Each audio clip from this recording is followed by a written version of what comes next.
നമസ്കാരം സുഹൃത്തുക്കളെ, ആന്റണിയാണ്. നമ്മുടെ ചാനലിലെ പുതിയ വീഡിയോയിലേക്ക് എല്ലാവർക്കും സ്വാഗതം. നമ്മുടെ ചാനലിലെ വീഡിയോ നിങ്ങൾ ആദ്യമായി കാണുകയാണെങ്കിൽ സബ്സ്ക്രൈബ് ചെയ്യാൻ മറക്കണ്ട. ഇപ്പോൾ നമ്മൾ നിൽക്കുന്നത് നെടുമ്പാശ്ശേരി ഇന്റർനാഷണൽ എയർപോർട്ടിലാണ്. അപ്പൊ നിങ്ങളിപ്പോൾ ആലോചിക്കുന്നുണ്ടാവും ഞാൻ എങ്ങോട്ടാണ് പോകുന്നതെന്ന്. നമ്മുടെ ഭൂമിയിലെ സ്വർഗവുമായ കശ്മീരിലെ ലേ ലഡാക്കിലേക്കാണ് ഞങ്ങൾ പോകുന്നത്. ഒരുപാട് നാളത്തെ ആഗ്രഹമായിരുന്നു ലേ ലഡാക്കിൽ പോവുക എന്നുള്ളത്. ഞങ്ങൾ കുറച്ച് കൂട്ടുകാർ ചേർന്നൊരു ഗ്രൂപ്പൊക്കെ ഉണ്ടാക്കി ഒരു 6 പേരോളം ഉണ്ടായിരുന്നു ഗ്രൂപ്പിൽ. 6 പേരോളം ഗ്രൂപ്പിലുണ്ടായിരുന്നെങ്കിൽ പോലും ഞങ്ങൾക്ക് 2 പേർക്കാണ് ഇങ്ങോട്ട് പോകാൻ പറ്റിയത്. ഒരിക്കലെങ്കിലും നിങ്ങൾ വിസിറ്റ് ചെയ്യേണ്ട ഒരു സ്വർഗ്ഗഭൂമി തന്നെയാണ് ലേ ലഡാക്ക് എന്ന് പറയുന്നത്. ട്രാവലിങ്ങിന് കൂടെ ഉണ്ടായിരുന്ന നിതീഷ് എന്ന കൂട്ടുകാരനാണിത്. ഞങ്ങൾ തമ്മിലുള്ള പരിചയം എന്ന് പറഞ്ഞാൽ ഒമാനിൽ വെച്ചാണ്. ഇപ്പോൾ ഞങ്ങൾ ഡൽഹി എയർപോർട്ടിലാണുള്ളത്. കൊച്ചിയിൽ നിന്ന് കയറി ഡൽഹിയിലെത്തി. ഡൽഹിയിൽ നിന്ന് ലേയിലേക്കാണ് ഞങ്ങളുടെ ഫ്ലൈറ്റ്. ഡൽഹി എയർപോർട്ടിൽ ഏകദേശം 6 മണിക്കൂറോളമായിരുന്നു വെയിറ്റിംഗ്. പിന്നീട് രാവിലെ ആയിരുന്നു ലേയിലേക്കുള്ള ഫ്ലൈറ്റ് ഞങ്ങൾക്ക് ഇവിടെ നിന്നുണ്ടായിരുന്നത്. ഈ 6 മണിക്കൂറിൽ ഏകദേശം കുറേ നേരമൊക്കെ ഡൽഹി എയർപോർട്ടിൽ ചുറ്റിക്കറങ്ങാൻ ശ്രമിച്ചു. ഞാൻ പോയിട്ടുള്ളതിൽ വെച്ച് ഏകദേശം വളരെ വലിയൊരു എയർപോർട്ട് തന്നെയായിരുന്നു.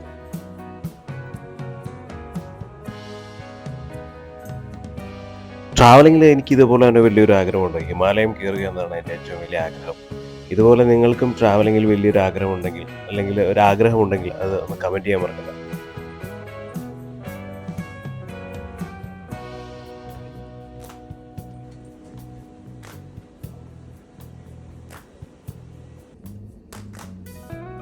ഫ്ലൈറ്റിൽ നേരത്തെ കയറിയിരുന്നെങ്കിൽ പോലും വളരെ താമസിച്ചാണ് ഫ്ലൈറ്റ് ഇവിടെ നിന്ന് അനങ്ങാൻ തുടങ്ങിയത്.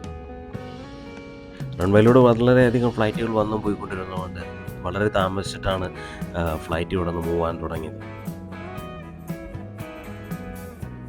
സ്റ്റാർട്ടിങ്ങിൽ ഞങ്ങളെല്ലാവരും പ്ലാൻ ചെയ്തിരുന്നത് ഡൽഹി വരെ നമ്മുടെ ബൈക്കുകളെല്ലാം കയറ്റി അയച്ച് കൊറിയർ ചെയ്തതിന് ശേഷം ഡൽഹിയിൽ നിന്ന് അങ്ങനെ മണാലി അങ്ങനെ റൈഡ് ചെയ്ത് പോകാനായിരുന്നു ഞങ്ങളുടെ പ്ലാൻ.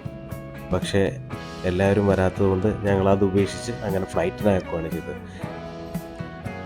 ഡൽഹി മുതൽ ലേ വരെ ഏകദേശം 624 കിലോമീറ്ററാണ് ഫ്ലൈറ്റിനുള്ളത്. അത് എത്താൻ വേണ്ടിയ സമയമെന്ന് പറയുന്നത് 1 മണിക്കൂർ 20 മിനിറ്റുമാണ്.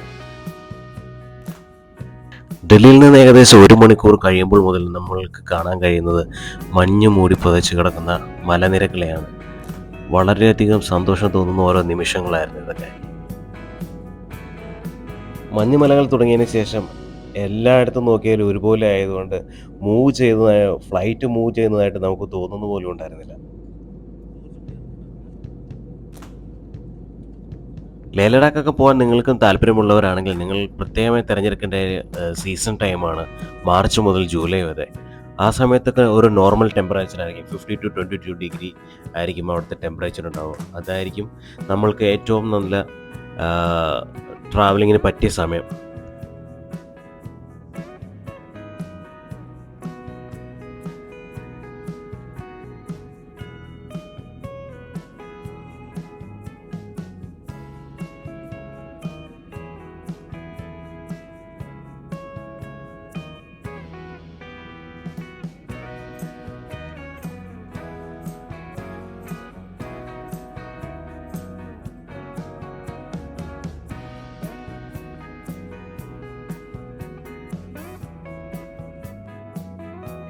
നമ്മളങ്ങനെ ലേ എയർപോർട്ടിൽ ഇറങ്ങിയിരിക്കുകയാണ്. ഇത് ശരിക്കും എയർപോർട്ടല്ല, ബേസ് ക്യാമ്പാണ്. ആർമിയുടെ ബേസ് ക്യാമ്പാണ്. അതുകൊണ്ട് ഇവിടെ ഫോട്ടോസ് വീഡിയോസ് എല്ലാം റെസ്ട്രിക്റ്റഡ് ആണ്. ഫ്ലൈറ്റിൽ നിന്ന് പുറത്തിറങ്ങുമ്പോൾ തന്നെ വളരെയധികം അടിപൊളി സീനറികളൊക്കെയാണ് നമുക്ക് കാണാൻ കഴിയുന്നത്. റെസ്ട്രിക്ഷൻ ഉള്ളതുകൊണ്ട് വീഡിയോ ഫോട്ടോയൊന്നും എടുക്കാനായി ഞാൻ നോക്കിയില്ല. പിന്നീട് ഞങ്ങൾ നേരെ എയർപോർട്ടിന് വെളിയിലേക്ക് വരികയാണ് ചെയ്തത്. എയർപോർട്ടിൻ്റെ എല്ലാ പോർഷനിലും തന്നെ പട്ടാളക്കാർ സെക്യൂരിറ്റിയായി തന്നെയുണ്ട്. എയർപോർട്ടിൻ്റെ ഫ്രണ്ടിൽ തന്നെയാണ് ഇവിടുത്തെ ടാക്സി സ്റ്റാൻഡ് ഉള്ളത്. കാറുകളും വാനുകളും ഒക്കെയാണ് ടാക്സി ആയിട്ട് ഇവിടെ ഓടുന്നത് കൂടുതലും.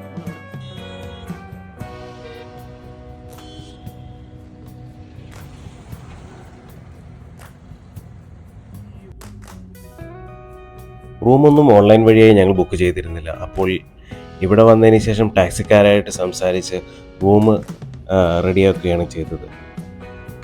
നമ്മളിപ്പോൾ സഞ്ചരിക്കുന്നത് ലേയിലെ ഒരു ചെറിയ മാർക്കറ്റിൻ്റെ സൈഡിലൂടെയാണ്. ടാക്സിക്കാരനാണ് ഞങ്ങളെ 2-3 ഹോട്ടലുകളുടെ അടുത്തുകൂടെ എത്തിച്ചെങ്കിലും അവിടെ എല്ലാം റൂമുകൾ ഉണ്ടായിരുന്നില്ല. ഈ ഹോട്ടലിൽ റൂം ഉണ്ടായിരുന്നതുകൊണ്ട് ഞങ്ങൾ ഈ ഹോട്ടലിൽ തന്നെ റൂം എടുത്തു. പിന്നെ ഒത്തിരി അന്വേഷണത്തിനായൊന്നും പോയില്ല. ഈ ഹോട്ടലിന്റെ പുറമേ കാണുന്ന ജനലിന്റെ വാതിലിന്റെ കൊത്തുപണികളൊക്കെ ഇവിടുത്തെ ഈ നാടിന്റെ ഒരു സ്റ്റൈല് തന്നെയാണ്. എവിടെ ചെന്നാലും നമ്മൾക്ക് ഓരോ വീടുകളിൽ പോലും ഇങ്ങനെ തന്നെയാണ് നിർമ്മിച്ചിരിക്കുന്നതായിട്ട് കാണാൻ കഴിയുന്നത്. ഈ ഹോട്ടലിന്റെ ഒരു ദിവസത്തെ വാടക എന്ന് പറയുന്നത് 1500 രൂപയായിരുന്നു. ഇവിടുത്തെ എല്ലാവരും തന്നെ വളരെ ഫ്രണ്ട്ലി ആയിട്ട് തന്നെയാണ് നമ്മളോട് സംസാരിച്ചതും പെരുമാറിയതൊക്കെ. വളരെ നീറ്റായി തന്നെയാണ് ഈ ഹോട്ടലും പരിസരങ്ങളൊക്കെ സൂക്ഷിച്ചിരിക്കുന്നത്. വളരെയധികം സൗകര്യങ്ങളുള്ള തന്നെ ഹോട്ടലായിരുന്നു ഇത്. ഫുഡ് അറേഞ്ച്മെൻറ്റും എല്ലാം തന്നെ ഇവിടെ ഉണ്ടായിരുന്നു. അതുകൂടാതെ നമ്മൾക്കിനിയിപ്പോൾ നൈറ്റ് ചെറിയൊരു ക്യാമ്പ് ഫയർ ഒക്കെ സെറ്റ് ചെയ്യാനുള്ള ഒരു സെറ്റപ്പും ഈ ഹോട്ടലിൽ ഉണ്ടായിരുന്നു.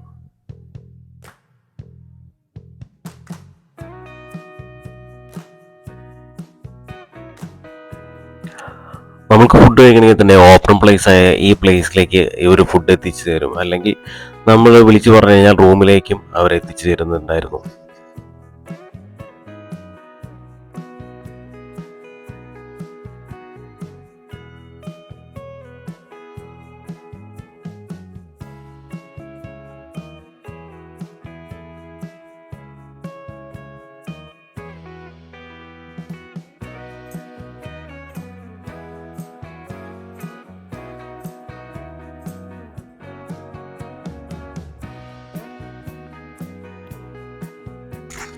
ഇതെല്ലാമാണ് സുഹൃത്തുക്കളെ നമ്മളുടെ വീഡിയോയുടെ വിശേഷങ്ങൾ.